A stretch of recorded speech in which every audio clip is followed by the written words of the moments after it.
The full-time whistle went at Dens Park and Stephen Pressley was left looking a miserable man. He looked like someone had just stolen his last fiver and he'd been stranded in the desert with the last swig of his iron brew taken away from him. But don't worry, Stephen Pressley, I'll be happy for you instead, and we will not be dehydrated. No, we'll be drinking all night. We don't need iron brew. We don't even need Steve Clarke's hard stuff. All we need is the Celtic tears, and there will be plenty as they fell in Dundee against arguably the worst manager in Scottish Premiership history, one of the worst teams in Scottish Premiership history, but it doesn't matter because they were good enough today to school Celtic and to beat them by 2 goals to 0. Welcome back, guys, to Fog Football, and I said it. Dundee were going to win the day. I predicted it. I went 1-0, and lo and behold, Stephen Pressley, he was like, son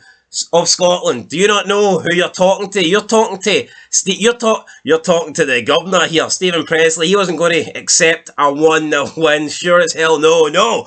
He wins by 2 goals to 0. He doubles my prediction, and what a win it was, and it was a well-deserved win. Stephen Pressley, from the first whistle, absolutely schooled Brendan Rodgers. Brendan Rodgers there, standing on the touchline in awe and amazement. He couldn't believe that he was sharing the same touchline as a managerial god in Stephen Pressley.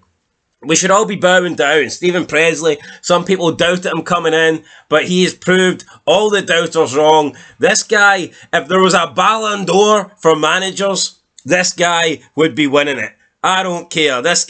Get Steve Clarke out and get Stephen Pressley in. Never mind qualifying for the World Cup. We'll go and win the whole damn thing with Stephen Pressley in charge because he's that damn good, guys. What a result. What a performance. What a day. Beautiful Saturday followed by a beautiful Sunday. You know what that means? When you combine a beautiful Saturday and you combine a beautiful Sunday, you get a beautiful weekend. A weekend that sees Hearts sitting top of the table by 5 points. Soon to be 8 points when we go and scud Celtic next week with Shankland and Braga and Kizzareeders and all our attacking players that they were simply not be able to deal with. Just like they weren't able to deal with the likes of Simon Murray and Wesley and that other guy whose name I can't even remember, but he was really good today. What's his name? Congreaves, that's the one. Congreaves, making Scaldini look like fucking, I don't know, making him look like somebody shite. How about that? That's what he made him look like. Carter Vickers, best defender in the league, not a chance. Yang, how's he still starting? I do not know. Anthony Ralston, shouldn't he be in there? Callum McGregor, multiple seasons past his best. Hatate, been woeful now for about a year. And any actual looked like the player we all thought he was today. Just a panic signing from Celtic. I mean, this team should still be good enough to beat Dundee. Don't get me wrong, should still be good enough to beat Dundee. But they weren't just playing Dundee. They were playing Dundee with the greatest manager in Scotland in charge, Stephen Pressley. And this team just wasn't going to beat Stephen Pressley. I mean, they can throw all the balls that they want onto the pitch at the start, and I'm sure they'll be throwing little temper tantrums after the game. But fuck it. Dundee, Stephen Pressley, what a buzzing. Absolutely buzzing. And the opening minute, 2 minutes, that was about as good as it got for Celtic. They threw all the wee balls onto the pitch, and I mean, they had better delivery on those balls than any of the Celtic players did, because everything they threw into the box was comfortably dealt with by Dundee for the rest of the game. So maybe they should get the fans onto the pitch. Maybe they can try delivering a few balls into the box. But, I mean, let's talk about it. So at the beginning, we get the whole protest about the board. That delays the game for a few minutes, delays kick-off, which sucked because I couldn't wait to see Dundee get underway here and show Celtic how it's done. But eventually the balls were cleared up, and then Dundee started on the front foot. They pressurised Celtic, they were getting in Celtic's faces, they were getting men forward, they were looking good. And I thought, right, things are going pretty well here. Then we had an actual shot, a shot out of nothing. McCracken lets it go. and it hits the post. Now, normally when goalkeepers don't even react to shots, you expect them to go comfortably wide. Now, this one, yes, it was wide, but it did hit the outside of the post, and McCracken here maybe could have looked a bit dumb if he'd have left it and it went in, but thankfully it was a shot to, I mean, it would have been absolutely sick if this went in, but it hit the post and went out. Then we have Robertson getting the opening goal, head at home, a Congreve's corner. Congreve's crossed it in, Robertson's in there, and he rises above everyone else, puts it into the back of the net. Where was the Celtic defence? Not really sure, but I tell you what, where was the Celtic defence for the second goal? Congreve's. So Dundee, they break from a Celtic attack. It was Tuneke. He tried to get a shot away on outside the box. Dundee managed to win it off him. Then they hit on the counter. 4 men coming forward. Ball gets played it to Congreve's, and he runs up to Scaldini. And unfortunately for Congreve's, this wasn't the Italian Maldini, it's the Irish Maldini known as Scaldini. So, yeah, he just, I mean, the skill here from Congreve sends him there. I mean, he looked like a Ballon d'Or winner, just like his manager. I mean, this was some, like, messy shit here. Just takes it round him. Nice wee sidestep, and then hits the ball in front of Scaldini. Maldini scales, can't do nothing about it. And then he crosses it into the box. It is then hit by Wesley. He directs it towards goal. Carter Vickers attempts to get some sort of block on it, but that doesn't really work, and it ends up pretty much taking a nick off Carter Vickers and then trailing through his legs and going into the back of the net, and this gives Dundee a 2-0 lead at half-time. Celtic fans were shocked. Brendan Rodgers was shocked. But I'm sitting here, and I predicted this. Stephen Pressley, what a guy. I said it. He's a Hearts hero. He's a Hearts legend. And as much as I appreciate him winning the Scottish Cup with us, this feels better than anything Stephen Pressley did in a Hearts shirt. This win today, fucking amazing, man. He may as well have been sitting on the sidelines wearing maroon. Anyway, half-time, you're thinking, right, we've seen this story before. It's not often Celtic are behind at the break, but, you know, on occasions where they are, you know, we tend to see them come back and get wins. So, not getting too carried away here. Dundee had a good chance to make it 3. Murray with a break early in the second half, and he could have played in, I believe it was Wesley, but he decided to try and cut inside, and he just couldn't get past Scales, and I mean, that was a chance, so I was a bit pissed off about that. He should have definitely done better. Murray then got subbed after that, so maybe he was like, I don't know, might have had an injury or lack of fitness, I don't know, something wrong with him. Hatate then had a good low volley. It was driven just wide. This was probably the first real chance that Celtic had. I know they hit the post in the first, but this was a good strike for Hatate. He done well, brought it down. Unfortunately for him, put it wide. So, but it was a chance, you know, and they didn't have many of them. Didn't have many clear-cut ones.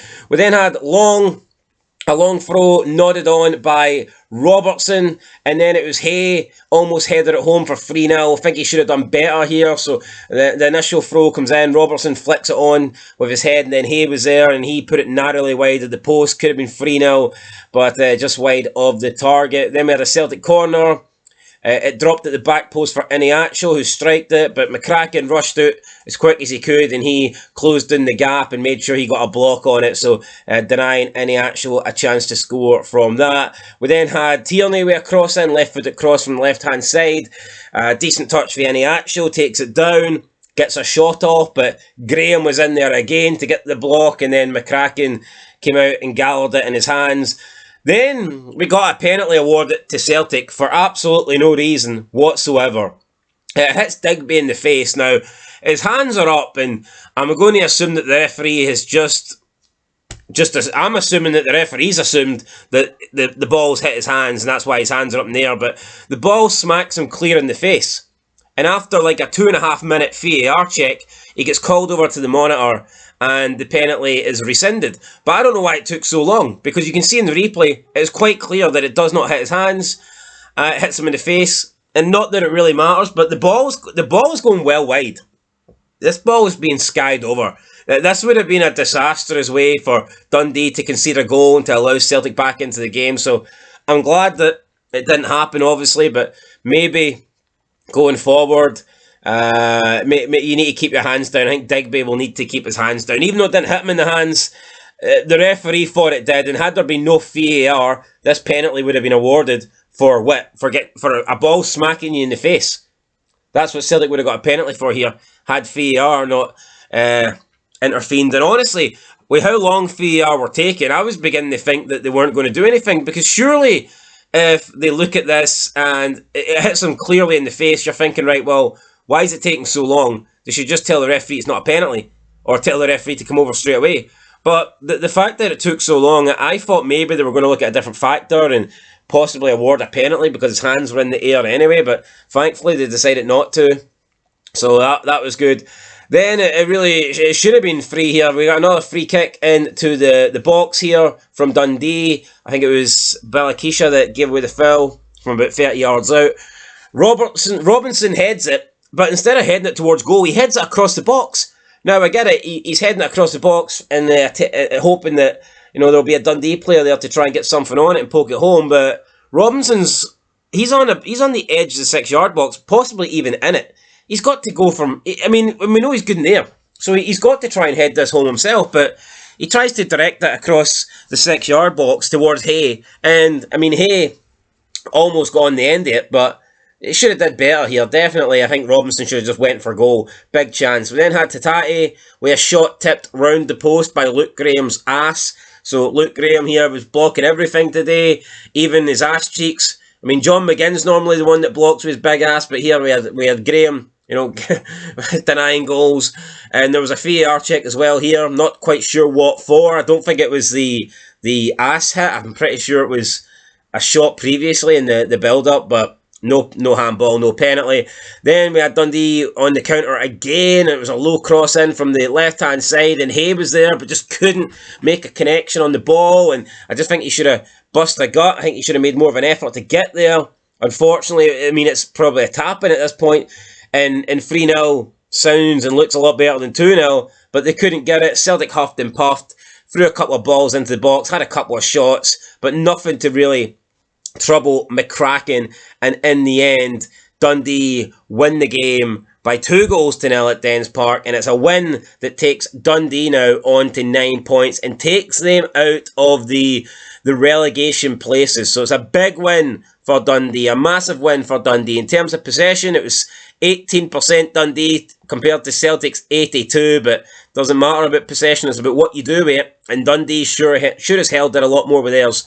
Shots, 10 for Dundee, 23 for Celtic. Shots on target, 2 for Dundee, 3 for Celtic. So Celtic there having 23 shots, but only 3 on target. And that right there that's a telling factor that this team is just not good enough up front, I believe. Touches inside the box, 15 for Dundee, 48 for Celtic. Goalkeeper saves, only 2 for McCracken and 1 for Schmeichel. And that is piss poor. Corners, 12 corners for Celtic, 2 for Dundee. But Celtic you think that they would have wanted to at least pressure McCracken more and force him into more stops and more saves than they did. But unfortunately for them, they couldn't. And Dundee were solid. Dundee were really good. Going forward, they were good. Defensively, they were good. Goalkeeping-wise, they were good. This has to go down as Stephen Pressley's best performance as a manager. I can't think of anything better. He got. Not only did he get the performance, he got the result. A 2-0 win against Celtic, clean sheet and all. It was an absolute masterclass for Stephen Pressley. All joking aside, let's give the guy a lot of credit here. It would be easy to say that Celtic were shit, but I think that Stephen Pressley deserves a lot of praise. And that takes Dundee then up into 9th. They've got 9 points, -5 now in the goal difference, but they're heading in the right direction. They're now above Motherwell, Aberdeen and Livingston, albeit they've played a game more than Motherwell and Aberdeen, but I think they'll just be happy to get 3 points today, and now they're level. Dundee are now level on points with the following teams: Falkirk, St Mirren and Rangers, so they're all in 9 points. As for Celtic, they remain on 17, that's they've now conceded 5 goals this season, and they remain 5 points behind Hearts, which is absolutely wonderful to see. League table is looking pretty damn good if you ask me. Hearts sitting top, 22 points. Celtic now in second with 17, and Hearts have a 7+ goal difference now over Celtic. That is insane. And with the match next week, Hearts versus Celtic at Tynecastle, if Hearts can come out and win that, the gap would be 8 points. The goal difference would at least be 9. That's the lowest it could be. The lowest the goal difference could be in Hearts' favour would be +9. Holy shit. I mean, I know it's early days, but what a lead Hearts could have. And yeah, they've got pressure. They've got the pressure's been taken off them a little bit, knowing that if they do lose to Celtic, they're still going to be 2 points clear, but that's a negative way to look at it. Hearts have got to go into that game thinking that they at least need to draw it.